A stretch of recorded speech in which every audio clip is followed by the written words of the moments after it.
Good afternoon to all of you once again in this business study class.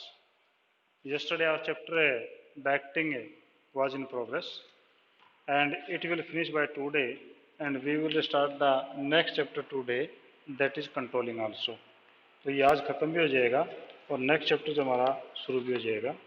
तो आपका जब कल जो क्वेश्चन चल रहा था वो आपके पास ये चल रहा था कि आपका जो है 41 में आप देखो कौन सा था. 41 में पेज नंबर 6 पे था. पेज नंबर 6 पे 41 देखो.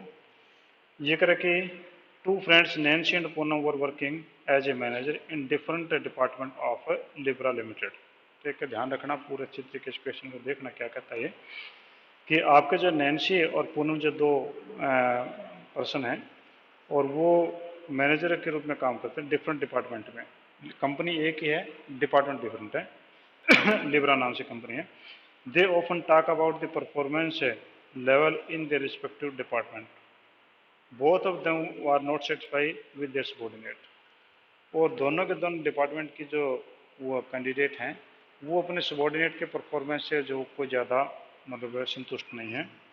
They try to ascertain when the employees got their full salaries, कि वो जो है ये पूरी कोशिश करते हैं कि उनके कर्मचारियों को पूरी तनख्वाह मिले.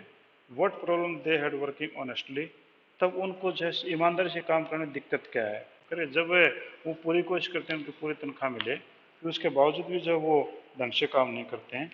आफ्टर इन्वेस्टिगेटिंग सम डेज, कुछ दिनों तक उन्होंने इन्वेस्टिगेशन किया. They arrived at the conclusion that there was a lack of motivation in their company, कि उनको ये पता चला कि उनकी कंपनी में मोटिवेशन की कमी है. ठीक है.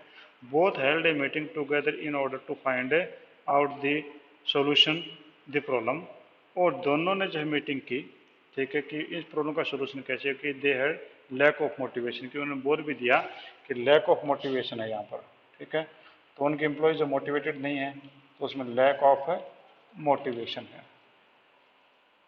लैक ऑफ मोटिवेशन उनके कंपनी में है, ये बात उन लोगों ने यस कर लिया है. ठीक है. अब कहता है कि उन लोगों ने जो मीटिंग की उसका सॉल्यूशन के लिए Nancy suggested that the participation of employees in the companies profit. तो नैन्सी का तो जो है ये कहना है कि प्रॉफिट दे दिया जाए उनको, पार्टिसिपेशन इन प्रॉफिट, यानी यूँ कहें प्रॉफिट शेयरिंग कर दिया जाए. या नैन्सी कहती है कि प्रॉफिट शेयरिंग कर दिया जाए. नैन्सी का तो ये सजेशन है, it is his opinion that there should be a participation of employees in companies profit, यानी प्रॉफिट शेयरिंग हो. Which is out would be create in the employees feeling of belongingness to the company. इससे क्या होगा कि उन company में अगर profit sharing होगा तो उन लोगों की कंपनी के साथ बिलोंगिंगनेस हो जाएगी, क्योंकि they will work more to earn more profit. ठीक है, तो ये हो जाएगा. चलो हमने उसकी बात मान ली. Such a feeling she was of view would have the direct influence on their performance. कहता है कि इससे उनकी परफॉर्मेंस बढ़ेगी. पूनम ऑन द अदर, यानी तो नैन्सी थी. अब पूनम का जो बोलना है वो क्या बोलना है, पूनम ने जो बोला वो क्या बोला वो देखो. पूनम कहती है on the basis of our experience said that if the feeling of job security was aroused the employee there could be an improvement in the performance level. यानी ये कहता है कि इनको जॉब सिक्योरिटी दे दी जाए. ये कहती है इनको कि जॉब सिक्योरिटी उनको दे दिया जाए, क्योंकि जॉब सिक्योरिटी से उनका परफॉर्मेंस लेवल बढ़ेगा. Both of them contacted their chief executive officer with their suggestion. all three of them deliberately over this issue. उन्होंने जो है इस इश्यू पर चर्चा की. The CEO listened them very attentively and he said both of you are right. उन्होंने कहा कि तुम दोनों ठीक कह रहे हो, प्रॉफिट शेयरिंग भी देना चाहिए, जॉब सिक्योरिटी देनी चाहिए. ठीक है, ना मान लिया. बट आई टू सजेशन, पर मेरा भी एक सुझाव है. If the employees are made participant in taking decision they will feel good and performance level will improve. तो यहाँ आपका जो CEO है, जो चीफ एग्जीक्यूटिव ऑफिसर है, उसका ये कहना है कि उन लोगों को जो है डिसीजन मेकिंग में पार्टिसिपेंट भी बना देना चाहिए. ठीक है, उनकी परफॉर्मेंस लेवल बढ़ेगी. Ultimately the company implemented the suggestion of all three of them. Ultimately company तीनों सजेशन को मान लिया है। इन the above paragraph three different persons have spoken about the three method of motivation. Identify these method of motivation. कहते हैं कि ये जो है मोटिवेशन जो उसके आप बताइए कि आप उनको कौन कौन से मेथड इसके अंदर आए थे। तो तीनों मेथड में नैन्सी का तो आपको पता चल ही गया कि वो तो कहती है प्रॉफिट शेयरिंग होना चाहिए। ठीक है, तो प्रॉफिट शेयरिंग की डेफिनेशन क्या मैं पढ़ देता हूँ आपको। The earned profit of a business organization is the outcome of effort of two parties, namely owner and employees। ये कहते हैं कि बिजनेस जो प्रॉफिट कमाता है ना वो दो पार्टीज का एफर्ट है, आपका एम्प्लॉय और आपका एम्प्लॉयर। ठीक है, the owner invest the money and employ provide the service to fulfil the objective. कि दोनों सही हैं कि ओनर जो है या एम्प्लॉयर जो वो मनी इन्वेस्ट करता है और एम्प्लॉय जो मेहनत करता है ऑब्जेक्टिव प्राप्त करने के लिए। Consequently, the owner get profit in lieu of their investment, whereas the employees get salary wages for providing services। तो आपका जो ओनर है वो तो प्रॉफिट लेता है और जो एम्प्लॉयज हैं उन लोगों को सैलरी वेजेज मिलती है। Although the employee naturally get their remuneration as a reward for their services, yet sometimes they made a part of profit earned by the company with the hope that they will provide services full potential labor and honesty। ठीक है, the profit thus given known as profit sharing. कहता है कि ये चीज़ें तो ठीक है, दोनों का अलग अलग अपना हिस्सा मिल रहा है, but if they are given profit sharing means कुछ प्रॉफिट में उनको शेयर दे दिया जाए तो they will do the work more honestly, more laborious and more perfection. तो नेचुरली ये उनके एफिशिएंसी को बढ़ाएगा क्योंकि they are getting the salary, other than it they will get the profit sharing also, it means it will be beneficial for the organization। तो पहला आपके पास जो इसका है मोटिवेशन का वो पहला आपके पास में पॉइंट बना, that is a profit sharing. ठीक है जी, तो पहला आपके पास में पॉइंट है प्रॉफिट शेयरिंग। प्रॉफिट शेयरिंग दूसरा आपके पास जो था वो हमने जो पूनम ने बताया था वो बताया था job security.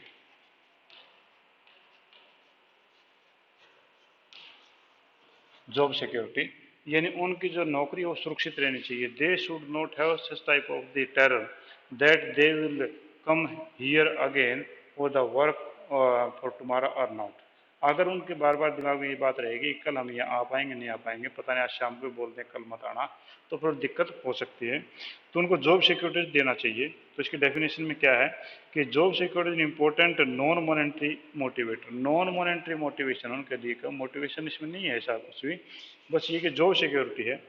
Security of job means feeling of permanence and stability. For example if the employees has a sense of fear or unsecurity in the mind that he can remove from his job anytime, he will never work wholeheartedly and this is very continually troubling him। और कहता है जब उसको removing की बार बार याद आती है तो वो ढंग से काम नहीं कर पाता, ये उनके लिए बड़ी समस्या हो सकती है। और अगर दूसरी तरफ हम देखें, if he has feeling that the job is secured and permanent he can not be removed for his job, he will work without any worry and with ease mind. तो वो जो है अच्छे दिमाग से काम कर पाए क्योंकि उसे पता है कि उसकी नौकरी कहीं जाने वाली नहीं है। और इसी का परिणाम है कि उनकी एफिशिएंसी बढ़ती है और लोग जब परमानेंट जॉब के ऊपर कम तनख्वाह के ऊपर और जो है टेम्परेरी पोस्ट के अलावा कम तनख्वाह पर वो काम करने को तैयार हैं। इसका मतलब ये हुआ कि एफिशिएंसी जो directly belong to job security also, it means it give the motivation to the employees. तो जो पूनम का जो पॉइंट था that was job security, that is also correct. if you provide the job security to the employee will work for you more and more with a less pay and with more efficiency। ठीक है जी।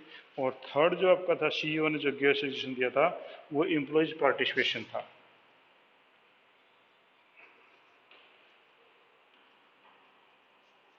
Employees participation,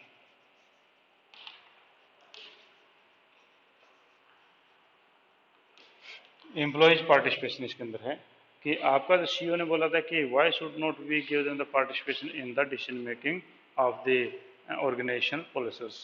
तो naturally अगर आप किसी को participation देते हैं तो he will feel the belongingness in the organisation. that our idea was implemented, we are called for the meeting. It means certainly it will improve the motivation of the employees. So कहते हैं employees are get encouraged to notice their participation in the manager work. Therefore, they offer their full cooperation in making the successful policies prepared with the help of them. कि जब उस बंदे ने खुद ने कहा कि हमारा ये सजेशन है, आप ऐसा करो, तो अगर आपके वर्कर्स ने कोई सजेशन दिया and if you implement, it means it became the responsibility or the liability of the workers that they should do the work honestly so that their suggestion could be implemented honestly. क्योंकि अगर वो उन्होंने सुझाव दिया और वो पूरा नहीं हुआ उनसा, सुझाव देने के बाद में इम्प्लीमेंट कर भी दिया और उससे रिजल्ट नहीं आए, तो वो उन लोगों की रिस्पॉन्सिबिलिटी बन जाती है। और अगर उनका जो सजेशन दिया वो इम्प्लीमेंट हो गया, तो दे फील प्राउड आल्सो कि we have also the part of the management. तो आपके यहाँ पर जो है वो 3 पॉइंट इसके अंदर पूछे थे तीनों पर्सन्स के। तो आपका पहला था प्रॉफिट शेयरिंग कि उनको प्रॉफिट में हिस्सा दे दो, दूसरा था जॉब सिक्योरिटी कि उनको जॉब सिक्योरिटी वो प्रोवाइड करवा दी जाए, और थर्ड आपके पास है employees participation, means the employees must be take into the confidence for the decision making, this is the also motivator. ठीक है जी, ये 3 पॉइंट इस क्वेश्चन में। हाँ जी, any question you want to ask? कोई किसी प्रॉब्लम से रिलेटेड है तो आप मेरे से पूछ सकते हैं, फिर ये चैप्टर आपका खत्म हो जाएगा, फिर हमारा नेक्स्ट जो डायरेक्टिंग का चैप्टर है वो स्टार्ट हो जाएगा। हाँ जी, anybody have any point to clear it? चलो जी ठीक है, फिर मैं नेक्स्ट पॉइंट पे आता हूँ।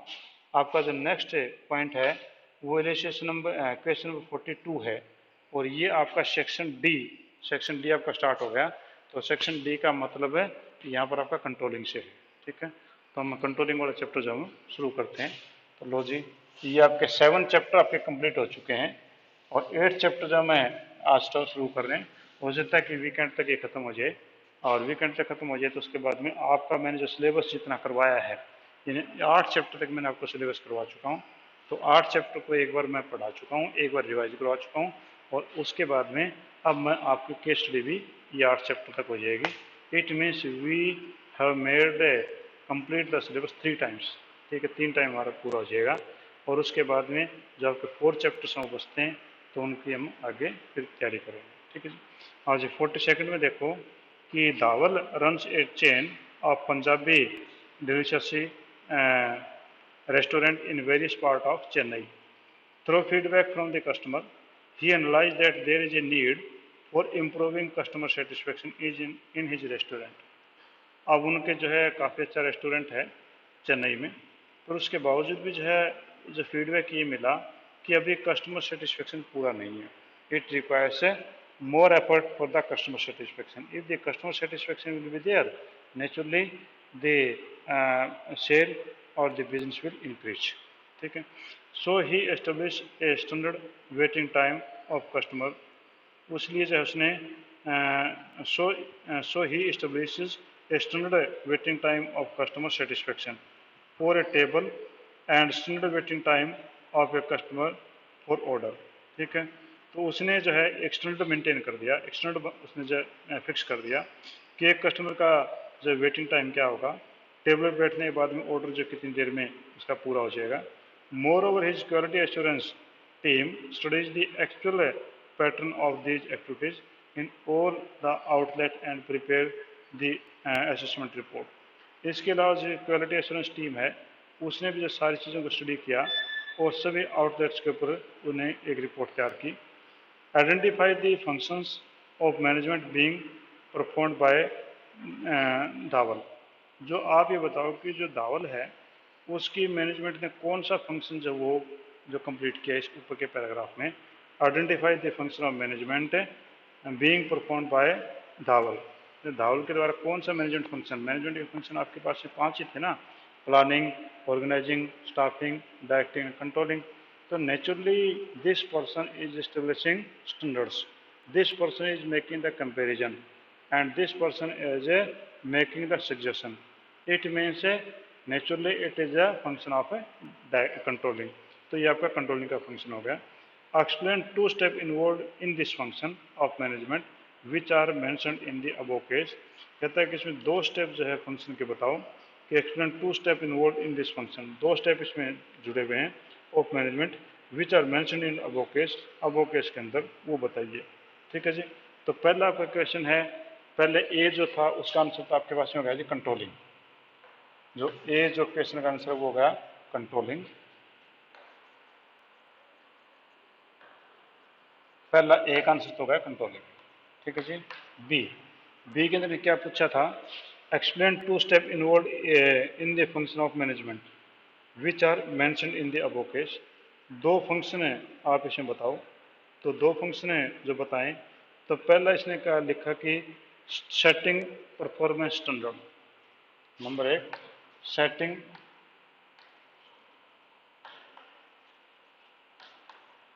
सेटिंग परफॉर्मेंस स्टैंडर्ड,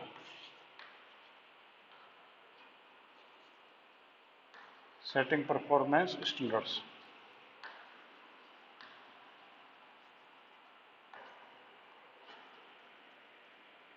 एक तो हमने ये देखा कि इसमें जो स्टैंडर्ड परफॉर्मेंस है, सेटिंग ऑफ स्टैंडर्ड परफॉर्मेंस इसके अंदर है कि the first step in the process of controlling is to establish standard of performance. Standards are the target against the actual performance is evaluated.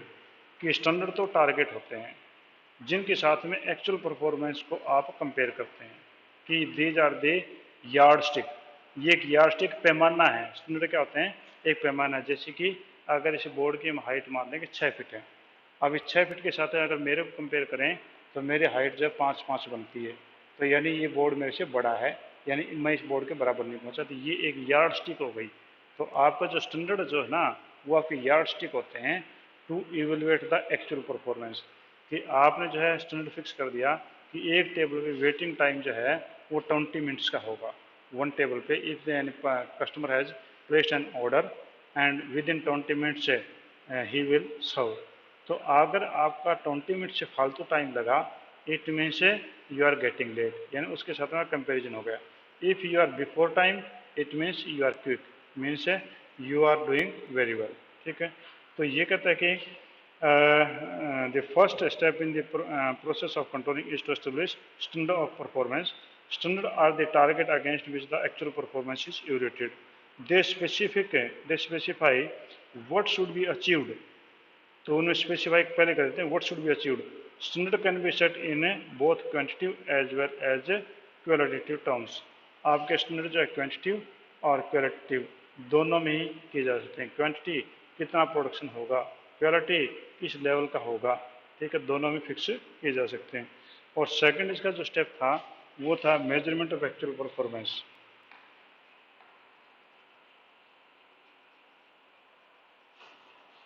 Measurement of actual performance.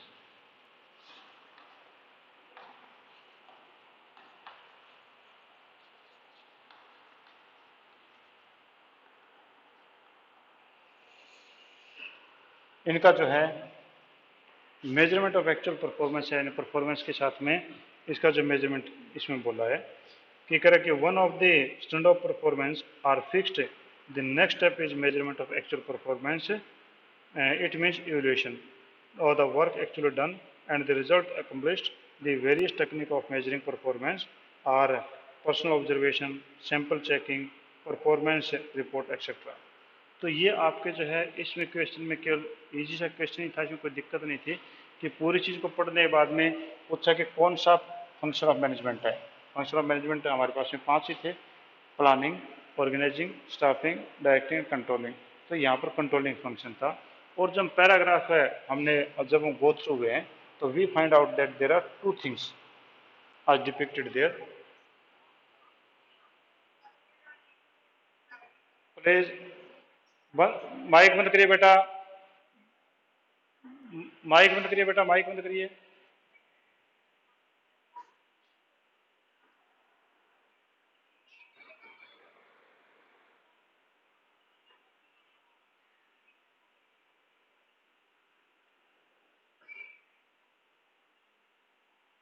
हाँ जी। अब आपका जो है इसमें हमारे पास दो चीज़ें फाइंड आउट हुई थी जो हम पूरा पैराग्राफ पढ़ा। तो setting performance standards, performance standard की सेटिंग। सेकंड था मेजरमेंट ऑफ एक्चुअल परफॉर्मेंस। दो चीज़ें इस पैराग्राफ में हमारे पढ़ने का आई थी, और ये आपका कंट्रोलिंग का फर्स्ट और सेकंड स्टेप है। इसमें दो स्टेप पूछे थे कि कंट्रोलिंग के दो स्टेप कौन से फॉलो हो रहे हैं, तो वो हमने कर दिया। हाँ जी, एनी प्रॉब्लम तो एनीबॉडी, किसी को प्रॉब्लम है तो पूछिए मेरे से। हाँ जी, विशाखा, विशाखा है क्या क्लास में? लगता है विशाखा सो गई। हाँ जी, तमन्ना, कुछ पूछना है? नहीं पूछना। आवाज आ रही मेरी आज तक? नहीं आ रही? और फिर भी बातें कर रहे हो आप मेरे से, हैं? चल, अच्छा अच्छा, कर नो सर करे ना, मैं से मैं कहा आवाज आ रही, बोला नो सर, फिर हम बातें फिर भी कर रहे हैं। चलो ठीक।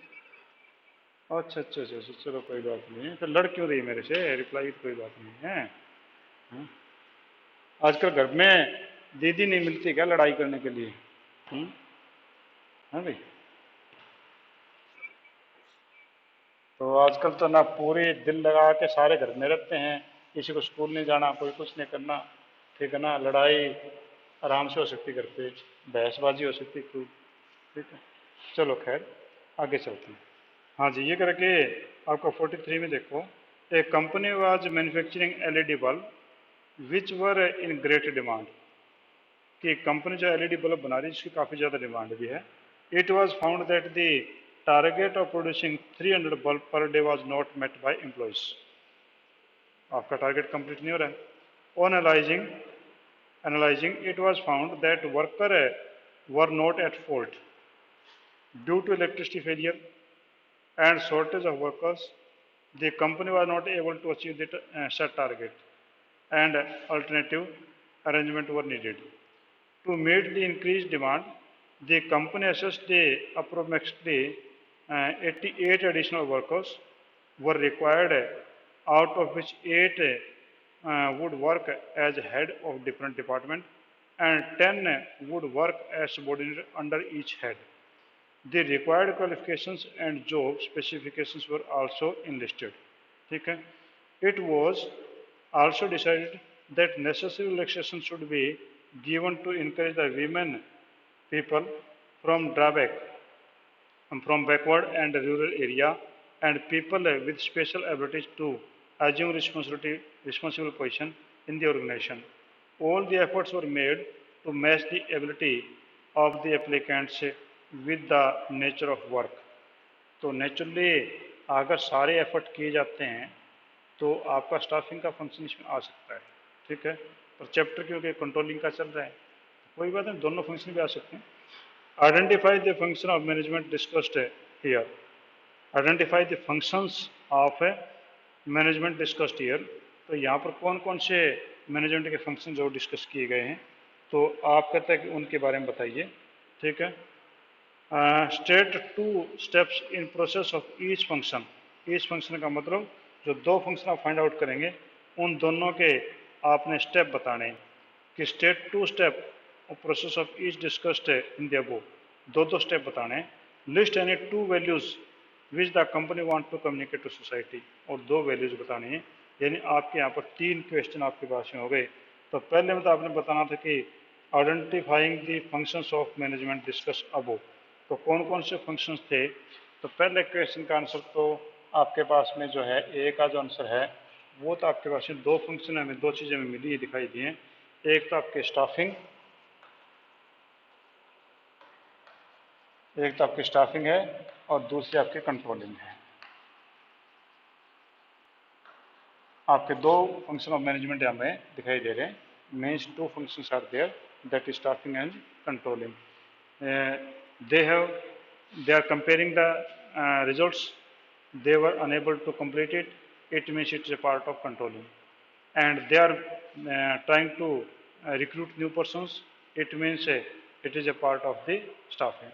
तो स्टाफिंग का और उसमें दोनों का पार्ट है, इसमें कोई डाउट नहीं है, ठीक है जी। अब आगे जिन्हें पूछा था कि आप जिन दोनों के बारे में बताइए, दो दो स्टेप बताइए, तो पहला आपके पास जो स्टेप है वो कंट्रोलिंग का स्टेप आपका जो है वो हम देख लेते हैं। तो कंट्रोलिंग के दो स्टेप हैं, तो आपका बी क्वेश्चन का पहला पार्ट है ये, ठीक है। तो बी क्वेश्चन का पहले आप सबसे पहले जो स्टाफिंग के अंदर हम शुरू करते हैं, सॉरी स्टाफिंग में जो सबसे पहले शुरू करते हैं वो आपका था estimating man power.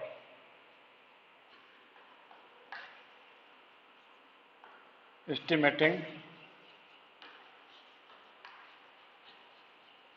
Man power requirement, estimating man power requirement. तो आपका जो सबसे पहले स्टाफिंग में आपके पास जो मैन पावर की रिक्वायरमेंट हम देखते हैं कि how many man powers we requires, we ask from the different department how many persons, what type of the person, what qualification of the person they requires, and in this paragraph you know that it find out that 88 persons are required. Some of them requires the head of the department and some of the requires the subordinate in the different department. It means in this question estimating manpower is available. तो आपका ये first जो इसके अंदर step आपका estimating man power हो गया, ठीक है जी। उसके बाद अगर कि आपका जो है रिक्रूटमेंट, इसका सेकंड पॉइंट आपका है रिक्रूटमेंट।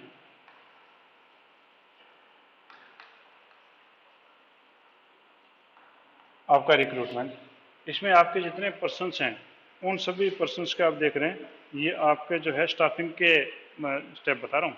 तो आपका जो है उसमें रिक्रूटमेंट की, रिक्रूटमेंट के बारे में उसने जो क्लियर बोला है कि ये process of recruitment involve searching the prospective candidates, वो प्रोस्पेक्टिव कैंडिडेट सर्च करने की बात कर रहा है। दे रिक्वायर्स 88 मोर प्रोस्पेक्टिव कैंडिडेट्स, तो उनकी सर्च की बात ये कर रहे हैं।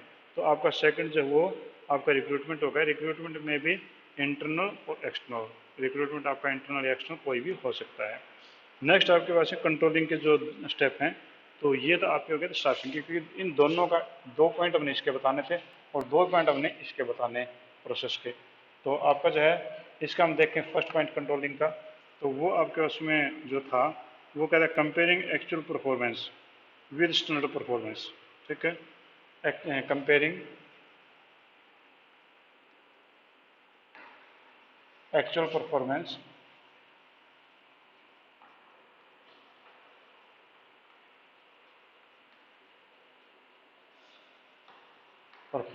with standard performance। आपका जो एक्चुअल परफॉर्मेंस को स्टैंडर्ड परफॉर्मेंस के साथ में कंपैरिजन करना, तो पहला तो कंट्रोलिंग का यही होता है और उन्होंने किया भी है, ठीक है। दूसरा एनालाइजिंग डेविएशन, ठीक है। Second is analysing deviation, second आपके पास डेविएशन एनालाइज करना, तो डेविएशन का एनालाइज भी उन्होंने किया था, ठीक है जी।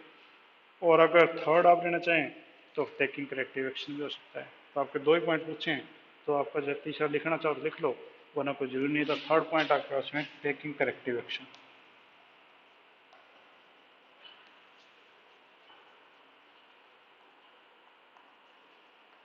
टेकिंग करेक्टिव एक्शन, ठीक है जी। और सी क्वेश्चन है 2 वैल्यू कौन कौन सी थी, तो उन्होंने कहा कि वीमेंस को जो है वो अट्रैक्ट करेंगे, ठीक है। इसका जो है वीमेन एम्पावरमेंट या वीमेन अपलिफ्टमेंट हो गया। और कहता है कि वो जो अपंग लोगों को, स्पेशली डिसेबल्ड लोगों को भी जो वो प्रेफरेंस देंगे, तो इसका मतलब उनका पास काइंडनेस भी है, वो भी उनकी मॉरल वैल्यू है। तो कोई भी 2 मॉरल वैल्यू आप इनमें से फाइंड आउट कर सकते हैं। हाँ जी, any point you want to discuss, कोई पॉइंट डिस्कस करना चाहते हैं आप मेरे से करिए, ठीक है जी। हाँ जी, अगर नहीं है तो टाइम आपका हो गया, नेक्स्ट क्लास शायद आने वाली होगी आपकी, ठीक है। तो आज हम इतना ही करते हैं, थैंक यू।